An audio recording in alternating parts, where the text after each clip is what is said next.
եւ կարծեմ այդպես էլ կլինի, այստեղ յուրաքանչյուրը կգնա իր կյանքի ճանապարհով եւ իր տեղը կգտնի կյանքում, օգտակար մարդ լինելով թե գյուղին, թե իրենց ընտանիքին, թե պետությանը։ Սիրելի շրջանավարտներ, ես ուզում եմ ձեզ բարի ճանապարհ մաղթել, լուսավոր ճանապարհ, կանաչ ճանապարհ,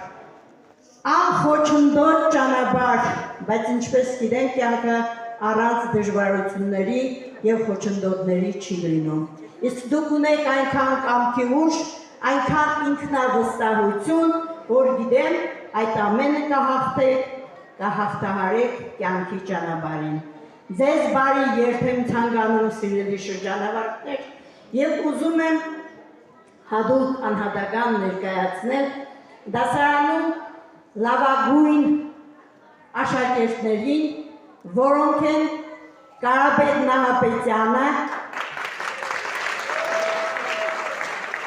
Թերեզա Համբարձումյանը, Ավունիկ Մազմանյանը։ Այս երեք աշակերտներն են ոսկե մեդալակիր են։ Ճիշտ այսօր չենք տալիս այդ ոսկե մեդալները, բայց պետության կողմից, երբ որ հանձնեն դպրոցներին, մենք էլ իրենց կհանձնենք, բայց գիտեցիք, որ նրանք ոսկե մեդալակիրներ են։ Դասարանում շատ ակտիվ երեխաներ ունենք, աշակերտներ ենք ունեցել,